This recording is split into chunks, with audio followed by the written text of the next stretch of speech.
आज इस चुनावी सभा में मंच पर उपस्थित हमारे दिल्ली प्रदेश के महामंत्री भाई कुलजीत चहल जी, यहाँ की अपनी पार्टी की अध्यक्षा बहन लता गुप्ता जी, जिले के महामंत्री भाई दीपक गाबा जी और विधानसभा में हमारे प्रत्याशी रहे श्री अनिल गोयल जी,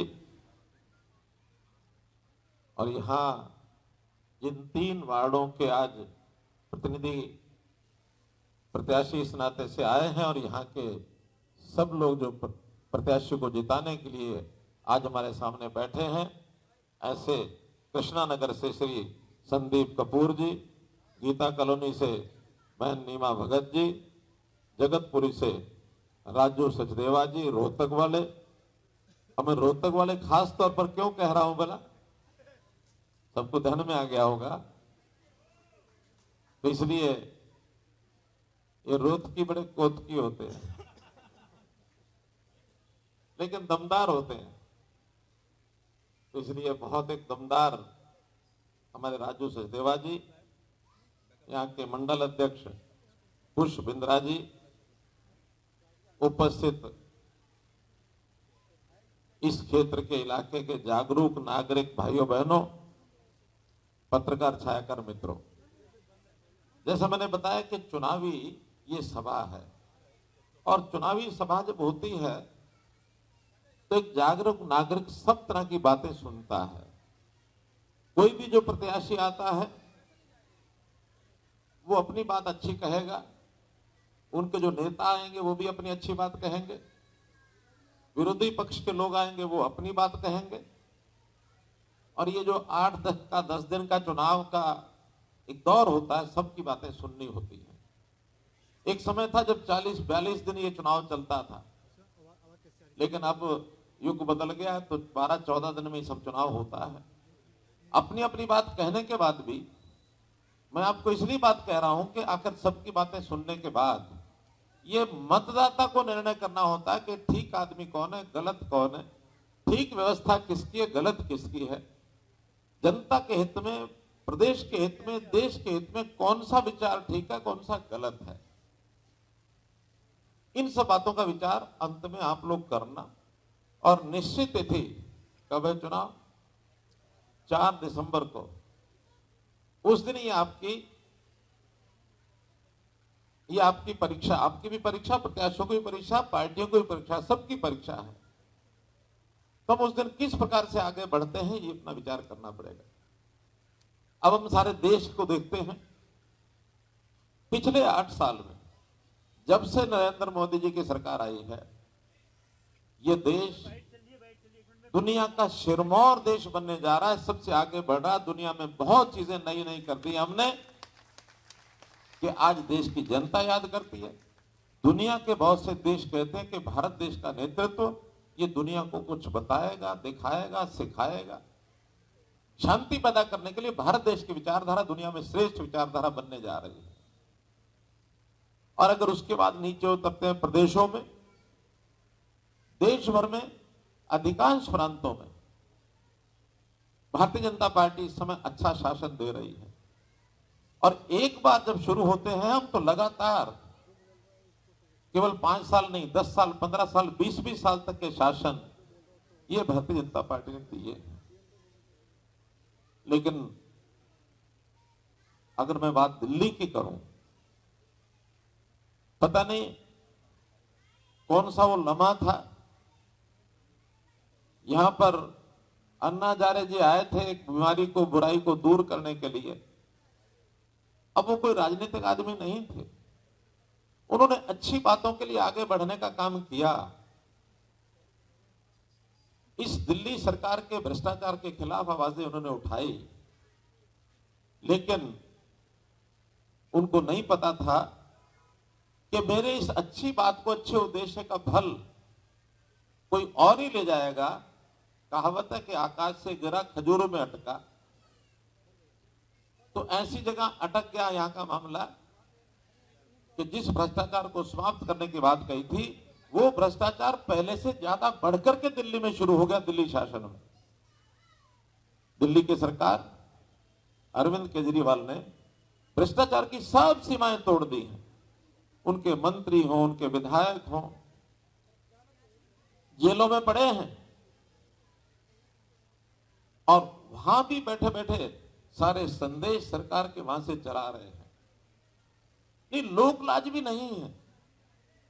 लोकलाज ये होती है कि अगर आदमी कभी किसी कारण से बदनाम हो जाए तो जो थोड़ा नैतिकता रखने वाला आदमी होता है वो कहता है जब तक मेरी बदनामी दूर नहीं होगी तब तक मैं किसी राजकाज के काम को हाथ नहीं लगाऊंगा। लेकिन ये ढीठ इतने बने बैठे हैं कि मैं तो उस मंत्री को तब हटाऊंगा जब ये सिद्ध हो जाएगा कि ये मंत्री जो है भ्रष्टाचार किया है। अरे जिस दिन सिद्ध हो जाएगा उस दिन तुम क्यों हटाओगे? उस दिन तो जनता हटा देगी, कोर्ट हटा देगा, तो लोग पीट देंगे उस दिन।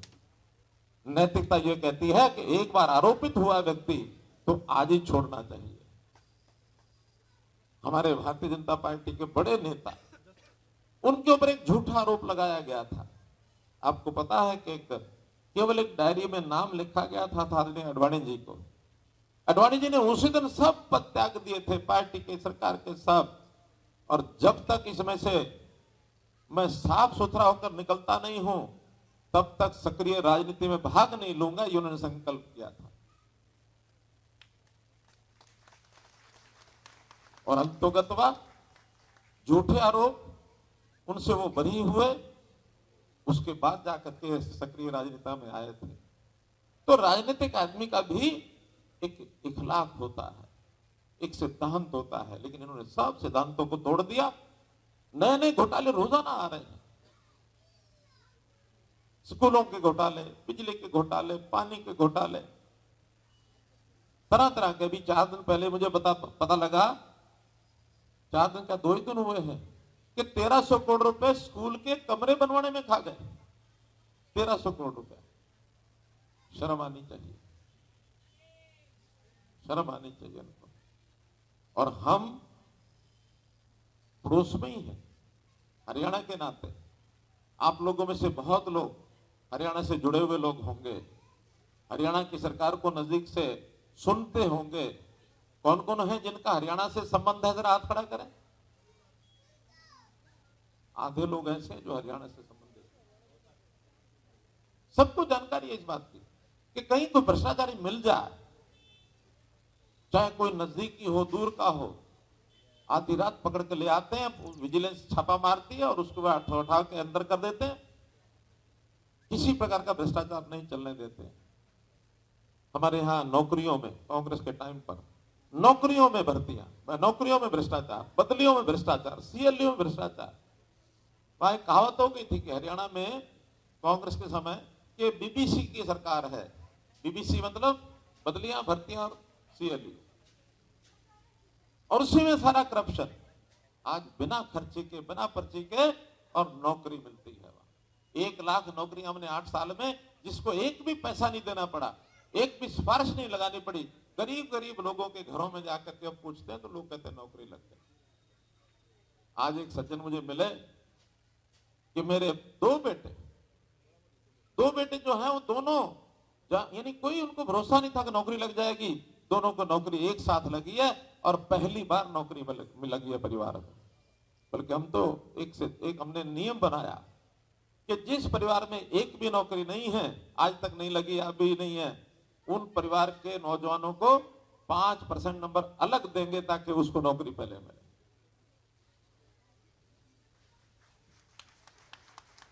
तो ये कुछ रास्ते बनाने पड़ते हैं। तो मित्रों, भाइयों बहनों, बहुत बातें बोलने की हैं। यहां पर कैसे कैसे भ्रष्टाचार घोटाले हुए हैं। जैसे आजकल ये प्रदूषण का विषय खूब चला है। ये हमेशा गालियां देते रहे हैं कि हरियाणा और पंजाब से प्रदूषण आता, पराली जलती है।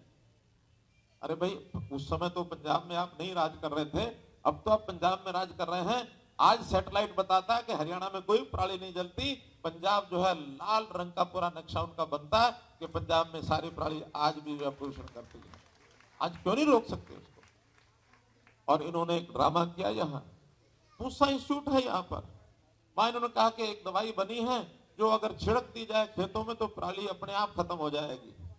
दवाई लेके आए 40,000 रुपए की। उसको फिर बांटना शुरू किया।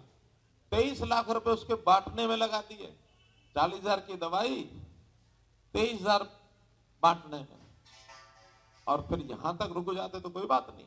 उसका जो प्रचार किया, उस प्रचार में 14 करोड़ रुपया लगा दिया उन्होंने। 14 करोड़ रुपया, शर्म आनी चाहिए। 14 करोड़ रुपया। और लाभ कितने किसानों को हुआ है? सिर्फ 300 किसानों को। 300 किसानों को।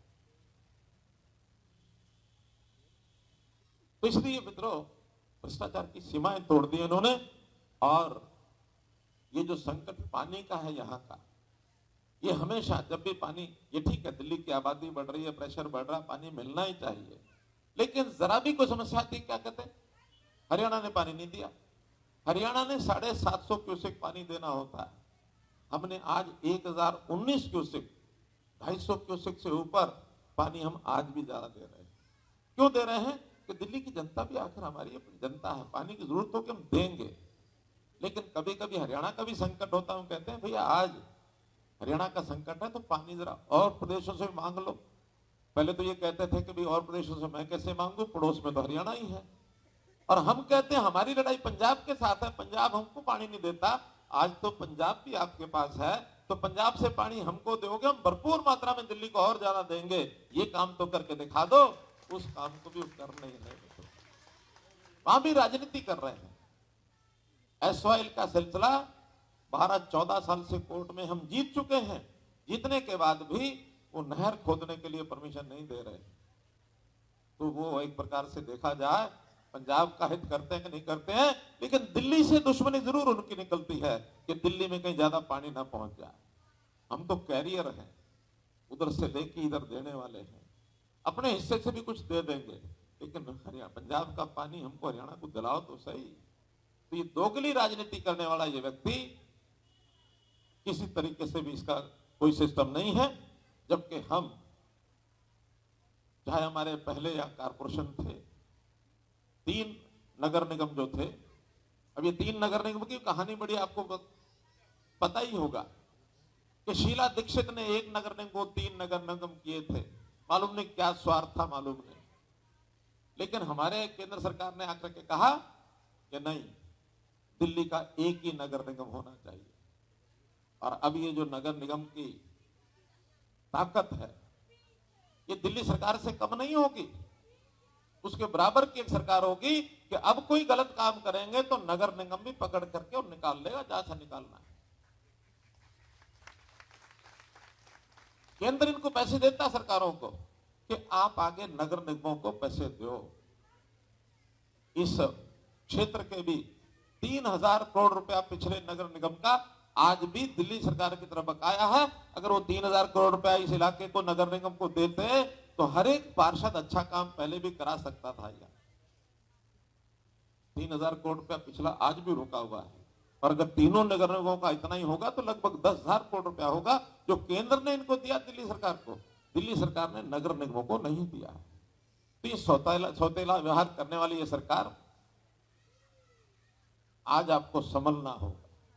संभलने के बाद जब दिल्ली की बारी आएगी सरकार की तब देखेंगे, लेकिन एमसीडी की बारी आज ही है। आज आप मजबूती से अपना एमसीडी की सरकार बनाओ। ये सरकार भी उतनी ताकतवर है जितनी दिल्ली की सरकार है। इसलिए मैं आपको आह्वान करता हूं, आपकी पानी की समस्याएं भी ठीक होंगी, आपका प्रदूषण की समस्याएं भी ठीक होंगी। हम करते हैं सेवा का काम। सेवा भाव से करने वाली सरकार आपको एमसीडी की चुननी होगी। फिर ये जो खोखले विचारों वाली सरकार, इसकी कोई चिंता मत करना। जनता को आपको समझाना होगा कि किस प्रकार से हम काम करते हैं। मोदी जी जैसा कहते हैं कि मैं देश का सेवक हूं, वो ऊपर सेवक हैं, प्रदेशों में मुख्यमंत्री सेवक हैं, तो यहां एमसीडी में एक एक पार्षद ये भी सेवक बन के काम करेगा। मित्रों, सेवक बनकर आपके 3 पार्षद यहां खड़े हैं, प्रत्याशी 4 हो गए हैं। मीनाक्षी शर्मा जी अनारकली से चौथी ये भी आ गए हैं, तो 4 पार्षद प्रत्याशी आपके खड़े हैं। ये चारों पार्षद चुनने के बाद एक मजबूत नगर निगम बनाने में जो अपना सहयोग करेंगे और उसमें सारे विकास के काम पूरे कराए जाएंगे। अब चूंकि ताकत ज्यादा हो जाएगी, उस ज्यादा ताकत के बाद दिल्ली सरकार कोई गड़बड़ नहीं कर पाएगी। अब दिल्ली सरकार गड़बड़ करेगी तो सैंडविच की तरह पीस देंगे, ऊपर केंद्र सरकार है, नीचे अनसीड हो जाएगी सैंडविच, समझते हैं ना, पीस के रख देंगे, भ्रष्टाचार नहीं करने देंगे। और हमारे पार्षद भी, जो पार्षद खड़ा करते हैं वो एक प्रकार से उनके ऊपर ये पहले से भरोसा होता है कि भ्रष्टाचार करेंगे नहीं और कोई करेगा तो उसको करने नहीं देंगे। क्यों, ये बात ठीक है ना? चारों प्रत्याशी ठीक है ना? केवल कहने से नहीं, जनता के सामने संकल्प करना होगा। आप हाथ सामने खड़ा करो, मेरे पीछे दोहराओ, एक हाथ सामने, एक हाथ, संकल्प करो, मैं पार्षद चुने जाने के बाद न भ्रष्टाचार करूंगा और न ही किसे करने दूंगा। कोई भ्रष्टाचार करेगा उसका डट करके हम लोग मुकाबला करेंगे। तो ये जो दिल्ली सरकार के लोग भ्रष्टाचार करेंगे उनका मुकाबला भी हमको करना है। मित्रों, केंद्र सरकार ने जनता के लिए कितने काम किए उन सबको आपको यहां सब नेताओं ने बताया होगा। रसोई के अंदर अगर हमारे यहां चूल्हा किसी का नहीं है, गैस कनेक्शन नहीं है, तो ऐसे गैस कनेक्शन सबको दिए हैं। कहीं पानी नहीं है तो पानी सबको दिया है, बिजली नहीं है तो बिजली सबको दी है। ये शहर का इलाका है इसलिए उतना महत्व पता नहीं है। जहां पूरे देश में ऐसे दूर दराज के इलाके जहां सड़कें नहीं है, सड़कें सब दे दी प्रधानमंत्री सड़क योजना के नाम से, उज्ज्वला योजना के नाम से हर घर में और रसोई के अंदर उन्होंने गैस पहुंचा दी है। हर व्यक्ति का, गरीब आदमी का जो बीमा है, यानी स्वास्थ्य बीमा, 5 लाख रुपए का बीमा आयुष्मान भारत के नाम से, ये भी गरीब जनता को सबको दे दिया है। और बल्कि आज तो गुजरात सरकार का जब मैनिफेस्टो निकला है, उन्होंने घोषणा की है कि गुजरात सरकार ने की है, केंद्र ने नहीं। उनका कि हम आएंगे तो 5 लाख का 10 लाख रुपया करेंगे। ये आगे चल करके प्रदेश सरकार के ऊपर जब हमको हाथ लगाना होगा तो हम भी ऐसी योजनाएं बनाएंगे कि गरीब आदमी को पर्याप्त लाभ मिले। जिस व्यक्ति के सिर पर छत नहीं है, मकान नहीं है, ऐसे गरीब व्यक्तियों को प्रधानमंत्री आवास योजना के अंतर्गत इनको सबको मकान दिए। इन्होंने भी घोषणा की, यहां मुख्यमंत्री नाम से योजनाएं बनाई, केंद्र की योजनाएं नकार दी, लेकिन घोषणा होने के बाद एक भी मकान दिया नहीं है। बल्कि हमारे यहां नगर निगमों ने केंद्र सरकार की सहायता से कालकाजी में मकान बनाए हैं। अभी कालकाजी में मकान बना करके सब अलॉट भी कर दिए हैं। आगे इस वर्ष के अंदर 1 लाख मकान केंद्र सरकार की सहायता से दिल्ली के गरीब लोगों को मिलने वाले हैं। 10 लाख मकानों की केंद्र सरकार ने योजना बना दी कि सीधा बना करके देंगे। प्रदेश सरकार सहायता नहीं करती है, मत करे, केंद्र सरकार हमारे पास है, नगर निगम हमारे पास हो जाएंगे तो निश्चित रूप से जनता का पूरा भला और ये जो है हम करने वाले हैं। जहां तक स्वच्छता सफाई की बात है, क्योंकि दिल्ली के साथ हमारी लड़ाई भी बहुत है इस विषय में। नजफगढ़ नाला आपके यहां तो नहीं है, वो हमारे पश्चिमी दिल्ली से निकलता है, यानी वहां हरियाणा गुड़गांव तक तो हम साफ करके लाते हैं। गुरुग्राम के बाद दिल्ली में पहुंचते ही नजफगढ़ से आगे उसकी खुदाई, उसकी जो है सफाई नहीं करते हैं। गाद भरी रहती है, पानी रुक जाता है। गुड़गांव के 2000 एकड़ एरिया में पानी फैला होता है, 2000 एकड़ में। हम कहते हैं सफाई करो, सफाई नहीं करते। अंतोगत्वा केंद्र सरकार को कहकर के हमने कमेटी बनाई कि नजफगढ़ से लेकर के यमुना तक 5 मीटर डाउन इतना उसका स्लोप है। अब जब सफाई होने लगी है तब जाकर के वो पानी निकलने लगा। यमुना को दूषित करने का काम इन लोगों ने किया है। बहुत हमारी लड़ाई होती है कि यमुना के अंदर पानी की सफाई कराओ ताकि वो गंदा पानी हमारे यहाँ फरीदाबाद पलवल में ना जाए। हम सारा पानी साफ करके भेजते हैं। सोनीपत तक हर नाले के ऊपर हमने एसटीपी प्लांट लगाए हैं ताकि गंदा पानी यमुना में ना जाए। लेकिन दिल्ली आते ही इनके हाथ पैर फूल जाते हैं कि पानी का गंदे का सफाई कैसे करें। करना पड़ेगा। स्वच्छता नगर निगम के जिम्मे अब ये सफाई के काम भी है। ऑलरेडी जो पहले नगर निगम है उनके अंदर यहाँ 2339 गाड़ियां डोर टू डोर जाकर के सफाई करती हैं, डोर टू डोर जाकर के। और अब तो एक व्यवस्था बनाई है कि वहां गाड़ी घर में बाहर पहुंचते ही और नए प्रकार का सायरन की आवाज करती है और घर से कूड़ा लेकर के आ जाती है महिलाएं। ये व्यवस्थाएं नगर निगम की है, हम करते हैं, बढ़िया से बढ़िया करते हैं, लेकिन और अच्छे प्रकार से इसको आगे किया जाए। और जो इनका काम है वो इसको करते नहीं है। इसलिए इन सब चीजों का मुकाबला हमको करना पड़ेगा। आज भी नगर निगम के पार्क 3000 हमारे पार्क हैं जहां ओपन जिम लगी है, 3000 ओपन जिम है। तो ये सारे काम जो नगर निगम के विस्तार से, जहां तक शिक्षा की बात है, शिक्षा में भ्रष्टाचार तो अलग बात है। ये जो गुणगान करते रहते हैं, हम कहते हैं स्कूल कितने चलाते हो भाई? 1047 स्कूल दिल्ली सरकार चलाती है, और हरियाणा सरकार मालूम है कितने स्कूल चलाती है? 14,000 स्कूल है हमारे, 14,000। यानी दिल्ली सरकार कहां खड़ी है? और मुकाबला करेंगे कि हम जो है सबका स्कूल अच्छे चलाते हैं। इससे ज्यादा तो नगर निगम के कितने 1100 स्कूल है, 1600 स्कूल नगर निगम चलाता है, और दिल्ली सरकार 1000 स्कूल चलाती है सिर्फ। जबकि ये राज्य सरकारों के काम होते हैं शिक्षा देना। हमारे यहाँ प्राइमरी शिक्षा जो है वो नगर निगम के जिम्मे है, उसके ऊपर तो उनकी है, लेकिन हर बच्चे को शिक्षा देना भी दूभर है, देते नहीं है। कहानियां बनाई हुई हैं। आपके जो क्लिनिक मोहल्ले बनाए हमने, मैं एक दिन स्वयं क्लिनिक मोहल्ले जाकर के मैंने गाड़ी रोक ली भी, एक जगह लिखा हुआ था मोहल्ला क्लिनिक, जाके खड़ा हो गया, दरवाजा बंद, बाहर गधे और कुत्ते वो घूम रहे थे। ये जो आपका निजामुद्दीन इलाका है, रेलवे वो जो ऊपर पुल बना हुआ उसके नीचे बना के रखा हुआ। तो ये नाम के ऐसे क्लिनिक मोहल्ले बनाए हैं, दिखाने के लिए 10-5 अच्छे भी होंगे, ऐसा नहीं कि नहीं है, लेकिन वो सब प्रदर्शन करने के लिए। क्या आप हर मोहल्ले के अंदर इस प्रकार की व्यवस्था देते हैं क्या? नहीं देते हैं। तो इस प्रकार से दिल्ली संयोग से, यानी एक व्यापारियों का शहर है, व्यापारी ज्यादा है, किसान तो यहाँ ज्यादा है नहीं, और व्यापारियों के बारे में पता नहीं क्या क्या ये व्याख्यान करते हैं। दिल्ली की मंडियों के व्यापारी हमारे पास आते हैं कि हमको थोड़ा जमीन दे दो, हम अपनी मार्केट को यहाँ लेके आना चाहते हैं। चाहे भगीरथ प्लेस की मार्केट हो, चाहे खारी बावली की मार्केट हो, चाहे सदर बाजार की मार्केट हो, सब लोग आकर के हमारे यहाँ मार्केट में लाने के लिए तैयार है। क्यों? क्योंकि मार्केट को कोई सुविधा देते नहीं है। व्याख्यान बड़े बड़े करते हैं, व्यापारी की सुविधा, हर व्यापारी के लिए हमने बीमा कराया हुआ है, व्यापारी बीमा योजना, कि उसके यहाँ कोई नुकसान हो जाए, प्राकृतिक नुकसान हो जाए, कुछ भी हो जाए, आपदा आ जाए, हम उसका बीमा कराते हैं। तो मित्रों, हरियाणा बहुत चीजों में इनसे आगे है। मैं तो इतना ही कह सकता हूं कि एमसीडी जीत के बाद में दिल्ली सरकार जीत करके देश भर में जितने अग्रणी प्रांत है, उन अग्रणी प्रांतों में दिल्ली को बना के दिखाएंगे। ये मेरा वायदा है पड़ोसी होने के नाते से। इसलिए आप लोग आने वाले 4 तारीख को, समय बहुत कम रह गया है, हर घर में जाइए, हर परिवार में जाइए और वोट मांगने का काम करिए। क्योंकि कई बार क्या होता है, वोट देने वाले वोट देने के लिए तैयार हैं, लेकिन अगर मांगने के लिए नहीं जाओगे तो कई बार वो घर बैठा रह जाता है और देता भी नहीं है वोट। उदाहरण के लिए, अगर हमारे परिवार में, रिश्तेदारी में कहीं किसी की शादी हो, तो शादी में हमें पता है कि 5 दिन बाद शादी है, अगर कार्ड नहीं आए तो हम जाते हैं क्या? जाते हैं? क्यों नहीं जाते? क्या होता है?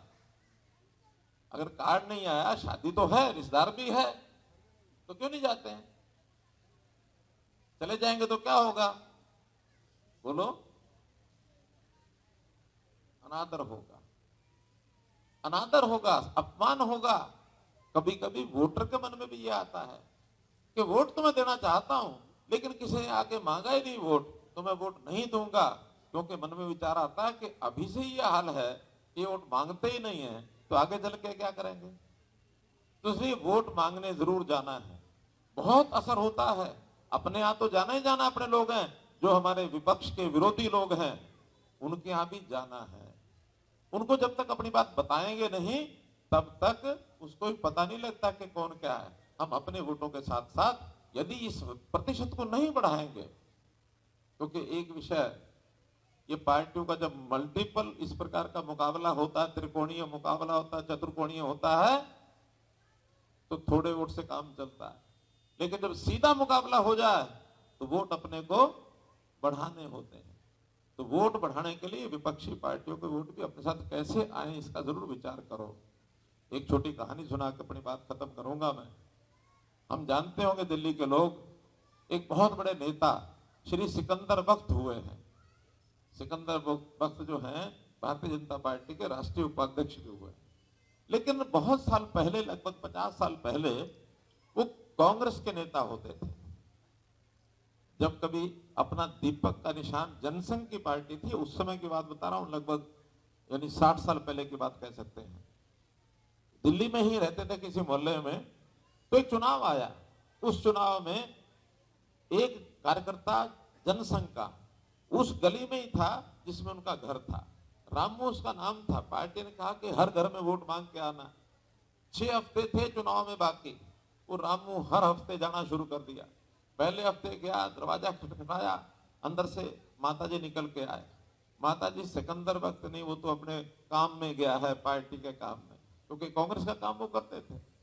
तो माताजी कोई बात नहीं, हमारा ऐसा ऐसा कैंडिडेट खड़ा है, ये चुनाव आ रहे हैं और आप हमको वोट देना दीपक के निशान पर लगाकर। चला गया। अगले हफ्ते फिर आया, माताजी मेरा नाम रामू है, रिक्शा चलाता हूँ, फला जगह रहता हूँ, हमारी पार्टी जनसंघ दीपक का निशान, आपने हमें वोट जरूर देना है। दूसरे सप्ताह, तीसरे सप्ताह, चौथे सप्ताह, पांचवें सप्ताह लगातार गया। और मां भी सोचे ये आदमी कैसा है, बार बार आ जाता है। जब छठे सप्ताह वोटिंग के दिन रिक्शा ले जाके खड़ा कर दिया। कहा माताजी आप बुजुर्ग हैं, चलो आपको वोट डलवा के लाता हूं। बैठा लिया रिक्शा पर। जाते हुए भी वही बात, माताजी मेरा नाम रामू है, हमारी जनसंघ पार्टी है, हमारा ये कैंडिडेट है, बहुत अच्छा कैंडिडेट है, हमारे नेता बड़े अच्छे हैं, आप हमारे कैंडिडेट को वोट डालने के लिए, उस समय बैलेट बॉक्स होता था, एक मत पत्र मिलता था, दीपक के निशान पर मोहर लगा के हमको वोट देना। माताजी बड़ी प्रभावित हुई और आओ देखा नहीं ताओ देखा ना, अंदर अपना बैलेट पेपर खोला और दीपक के निशान पर मारी मोहर, मार के आ गई। घर आए तो सिकंदर वक्त शाम को घर आते हैं, माताजी मैं थका हुआ हूं, मुझे पानी हाथ मुंह धोके खाना खिलाओ, सो जाऊंगा, जल्दी सोऊंगा। क्यों? कि मैं थक गया हूं। क्या किया है? मैं अपने कैंडिडेट के लिए वोट मांगने गया था, वोट डलवा के आया हूं, सारा दिन काम किया है। कि तुमने कुछ काम नहीं किया। तो काम किया कि नहीं किया? इस बार तेरा कैंडिडेट नहीं जीतेगा कांग्रेस का। कौन जीतेगा? इस बार जनसंघ का कैंडिडेट जीतेगा।